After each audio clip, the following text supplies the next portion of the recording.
All right, Creighton, huge win today. This is a team that had lost 6 straight from the end of November till middle of December. 3 of them without their star big guy, Ryan Kalkbrenner.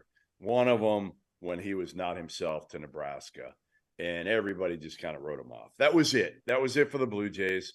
And now they've started to get back on track. And they had the biggest win of their season today, which was against a Xavier team that was in first place in the Big East. Now they're tied with Marquette. The Musketeers are for first place in the league. But Creighton did what I think we thought they were going to do all along. I had them as a preseason top 5 team. I'm not sure they can get quite back to that, but they had 5 guys in double figures today. They shot the ball fairly well collectively from 3, and that is a huge key for this team because this is not a typical Greg McDermott team, Matt, that has a bunch of shooters all over the floor. They're more athletic, and Kalkbrenner is the difference maker, period. Yeah, and again, they're 7-3 in the conference right now. You know, what are they, 1 game back from first place? They went through a stretch. They went through some adversity. They grew. They got better. They improved, and that's what you want. Like if you're Coach McDermott, that like you're sitting here right now, this is exactly what you want. You want to go through some stuff, figure out what we got to fix, go through the adversity. How do we respond? How does everyone on our team respond? And now all of a sudden we're sitting here a game out of first place in the Big East. Like that's what you want in your non-conference schedule. Do you want to lose 6 straight games? Absolutely not. But if losing 6 straight games help you win a Big East championship, which they have a chance to do, I'm not saying they're going to do that. I'm not, guaranteeing that's going to happen, but that's what you want. And they're playing the best basketball you want. And as a coach, you want to start playing your best basketball at the end of January, February, and March. And that's what Creighton's doing. And, man, that's not a team you want to see, especially come March, because they are dangerous. Is this the last Nimbard we're going to see? Is there another one? Yeah, I think that's it. This is it? It's like, man. He's pretty good too, though. Man, put these guys in a pick and roll. They can make plays. They make everyone around them better. But, yeah, I think it's just impressive. And that's, as a coach, that's what you want your team to do.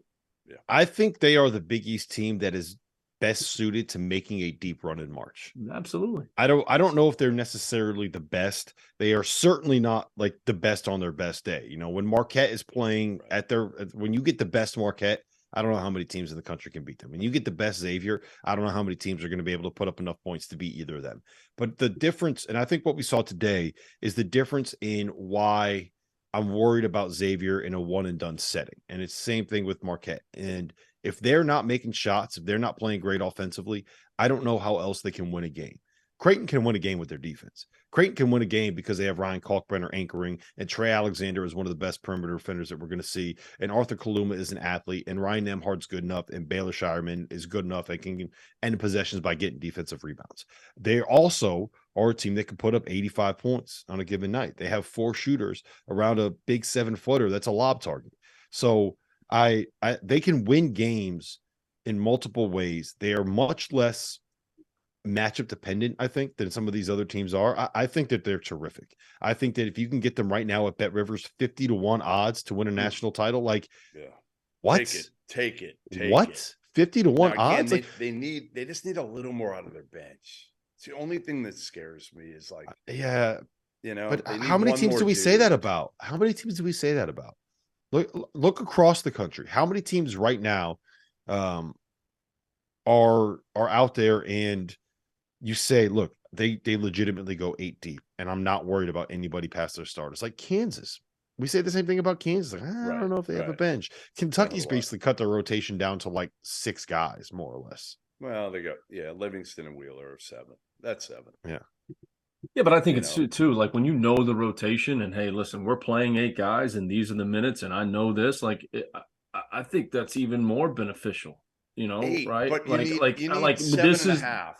is it's hard to play 10 guys in a college basketball game. I'm not saying you want to play 10. I'm not saying play 10. I'm saying get a consistent 8 that you can count on.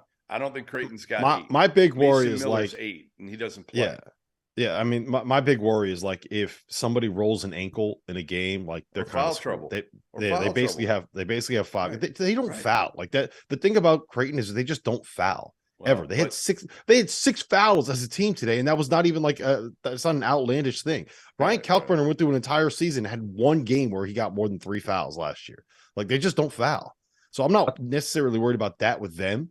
In general, yes, but not with them. They just if you get like a broken finger from Ryan Nembhard randomly in the second round, like you're screwed.